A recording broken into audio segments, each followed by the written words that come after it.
1 Samuel അധ്യായം 13. രാജാവാകുമ്പോൾ സാവൂളിന് നിശ്ചിത വയസ്സുണ്ടായിരുന്നു. അവൻ നിശ്ചിത വർഷം ഇസ്രായേലിനെ ഭരിച്ചു. സാവൂൾ ഇസ്രായേലിൽ നിന്ന് 3000 പേരെ തിരഞ്ഞെടുത്തു. 2000 പേർ അവനോടൊത്ത് മിക്മാഷിലും ബഥേൽ മലനാട്ടിലും നിന്നു. 1000 പേർ ജോനാഥാനോടുകൂടെ ബെഞ്ചമിൻ്റെ ഗിബയാദേശത്തും ആയിരുന്നു. ശേഷിച്ചവരെ അവരവരുടെ കൂടാരങ്ങളിലേക്ക് അയച്ചു. ഗേബായിലുള്ള ഫിലിസ്ത്യരുടെ കാവൽ സൈന്യത്തെ ജോനാഥാൻ പരാജയപ്പെടുത്തി. ഫിലിസ്ത്യർ അതറിഞ്ഞു. എബ്രായർ കേൾക്കട്ടെ എന്ന് പറഞ്ഞ് സാവൂൾ രാജ്യമൊട്ടുക്ക് കാഹളം മുഴക്കി. സാവൂൾ ഫിലിസ്ത്യരുടെ കാവൽഭടന്മാരെ പരാജയപ്പെടുത്തിയെന്നും ഫിലിസ്ത്യർ തങ്ങളെ വെറുക്കുന്നുവെന്നും ഇസ്രായേല്യർ അറിഞ്ഞു. അതിനാൽ അവർ ഗിൽഗാലിൽ സാവൂളിൻ്റെ അടുക്കൽ വന്നുകൂടി. ഫിലിസ്ത്യർ ഇസ്രായേലിനോട് യുദ്ധം ചെയ്യാൻ സൈന്യത്തെ ഒരുമിച്ച് കൂട്ടി.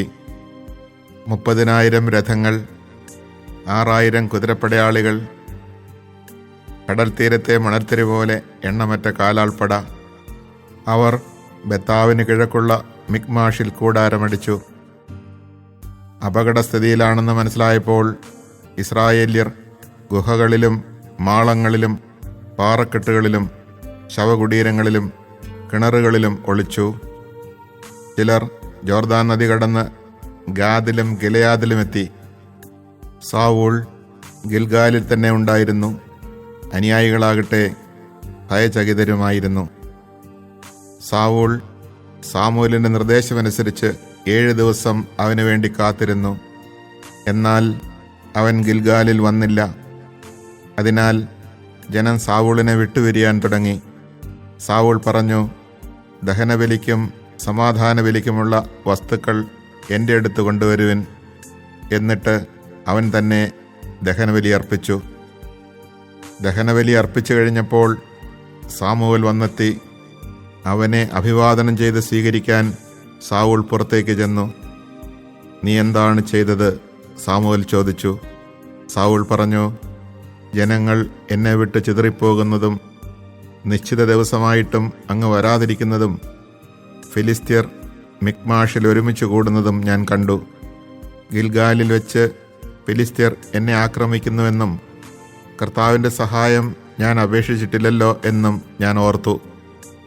അതിനാൽ ദഹനബലി അർപ്പിക്കുവാൻ ഞാൻ നിർബന്ധിതനായി. സാമുവേൽ പറഞ്ഞു, നീ വിഡ്ഢിത്തമാണ് ചെയ്തത്. നിന്റെ ദൈവമായ കർത്താവിൻ്റെ കൽപ്പന നീ അനുസരിച്ചില്ല. അനുസരിച്ചിരുന്നെങ്കിൽ അവിടുന്ന് നിന്റെ രാജത്വം ഇസ്രായേലിൽ എന്നേക്കുമായി സ്ഥിരപ്പെടുത്തുമായിരുന്നു. എന്നാൽ നിന്റെ ഭരണം ഇനി ദീർഘിക്കുകയില്ല. കർത്താവിൻ്റെ കൽപ്പനകൾ നീ അനുസരിക്കായകയാൽ തൻ്റെ ഹിതാനുവൃത്തിയായ ഒരാളെ അവിടുന്ന് തിരഞ്ഞെടുത്തിട്ടുണ്ട്. ജനത്തിന് രാജാവായിരിക്കാൻ അവിടുന്ന് അവനെ നിയോഗിച്ചു കഴിഞ്ഞു. സാമുവേൽ ഗിൽഗാലിൽ നിന്ന് ബെഞ്ചമിൻ്റെ ഗബയായിലേക്ക് പോയി. 600ഓളം പേർ മാത്രമേ സാവൂളിനോടുകൂടെ അവശേഷിച്ചിരുന്നുള്ളൂ. സാവൂളും പുത്രൻ ജോനാഥാനും ആ ജനങ്ങളും ബെഞ്ചമിൻ്റെ ഗേബാദേശത്ത് പാളയമടിച്ചു. ഫിലിസ്ത്യർ മിക്മാഷിലും കൂടാരമടിച്ചു. ഫിലിസ്ത്യരുടെ പാളയത്തിൽ നിന്ന് 3 സംഘങ്ങൾ കവർച്ചയ്ക്ക് പുറപ്പെട്ടു. ഒരു സംഘം ഷുവാൽ ദേശത്തെ ഓഫ്രായിലേക്ക് തിരിച്ചു. മറ്റൊന്ന് ബെത്ത്ഹൊറോനിലേക്കും മൂന്നാമത്തേത് മരുഭൂമിക്ക് അഭിമുഖമായി കിടക്കുന്ന സെബോയിൻ താഴ്വരയ്ക്ക് മുകളിലുള്ള അതിർത്തിയിലേക്കും പോയി. അക്കാലത്ത് ഇസ്രായേലിൽ ഒരിടത്തും കൊല്ലന്മാർ ഇല്ലായിരുന്നു. എബ്രായർ വാളും കുന്തവും ഉണ്ടാക്കാതിരിക്കാൻ ഫിലിസ്ത്യർ മുൻകരുതലെടുത്തിരുന്നു. ഇസ്രായേല്യർക്ക് തങ്ങളുടെ കൊഴു, തൂമ്പ, കോടാലി, അരിവാൾ എന്നിവ മൂർച്ച വരുത്തുന്നതിന് ഫിലിസ്ത്യരുടെ അടുക്കൽ പോകേണ്ടിയിരുന്നു. കൊഴുവിനും തൂമ്പായ്ക്കും 2 ഷെക്കലും കോടാലിക്കും മുടിങ്കോലിനും 1 ഷെക്കലും ആയിരുന്നു നിരക്ക്. യുദ്ധദിവസം സാവൂളിനും പുത്രൻ ജോനാഥാനും ഒഴികെ മറ്റാർക്കും വാളോ കുന്തമോ ഉണ്ടായിരുന്നില്ല. ഫിലിസ്ത്യരുടെ കാവൽ സേന മിക്മാഷ് ചുരത്തിലേക്ക് നീങ്ങി. Chapter 13. Saul was years old when he became king, and he reigned 2 years over Israel. Saul chose 3,000 men of Israel, of whom 2,000 remained with him in Michmash and in the hill country of Bethel, and 1,000 were with Jonathan in Gibeah of Benjamin. He sent the rest of the people back to their tents. Now Jonathan overcame the Philistine garrison which was in Gibeah, and the Philistines got word of it. Then Saul sounded the horn throughout the land with a proclamation, "Let the Hebrews hear." Thus all Israel learned that Saul had overcome the garrison of the Philistines, and that Israel had brought disgrace upon the Philistines. And the soldiers were called up to Saul in Gilgal. The Philistines also assembled for battle with 3,000 chariots, 6,000 horsemen, and foot soldiers as numerous as the sands of the seashore. Moving up against Israel, they encamped in Michmash, east of Bethaven. Some Israelites, aware of the danger and of the difficult situation, hid themselves in caves, in thickets, among rocks, in caverns, and in cisterns, and other Hebrews passed over the Jordan into the land of Gad and Gilead. Saul, however, held out at Gilgal, although all his followers were seized with fear. He waited 7 days, the time Samuel had determined.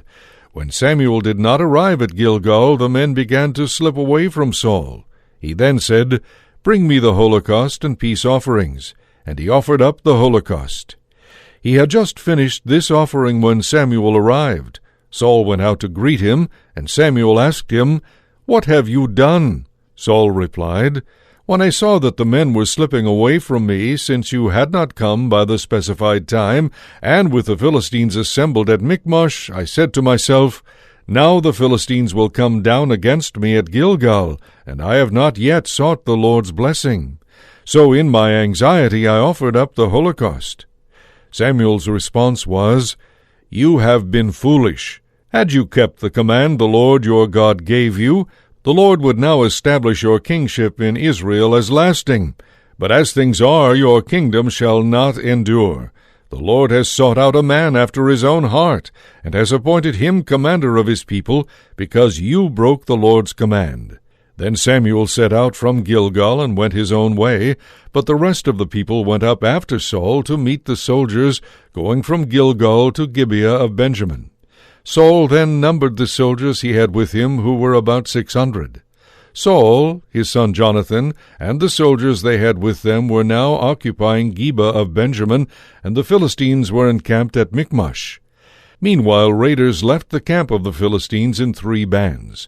One band took the Ophrah road toward the district of Shual, another turned in the direction of Beth-horon, and the third took the road from Gibeah that overlooks the valley of the Hyenas toward the desert. Not a single smith was to be found in the whole land of Israel, for the Philistines had said, "Otherwise the Hebrews will make swords or spears." All Israel therefore had to go down to the Philistines to sharpen their plowshares, mattocks, axes, and sickles. The price for the plowshares and mattocks was 2/3 of a shekel, and 1/3 of a shekel for sharpening the axes and for setting the ox goads. And so on the day of battle neither sword nor spear could be found in the possession of any of the soldiers with Saul or Jonathan. Only Saul and his son Jonathan had them. An outpost of the Philistines had pushed forward to the pass of Michmash.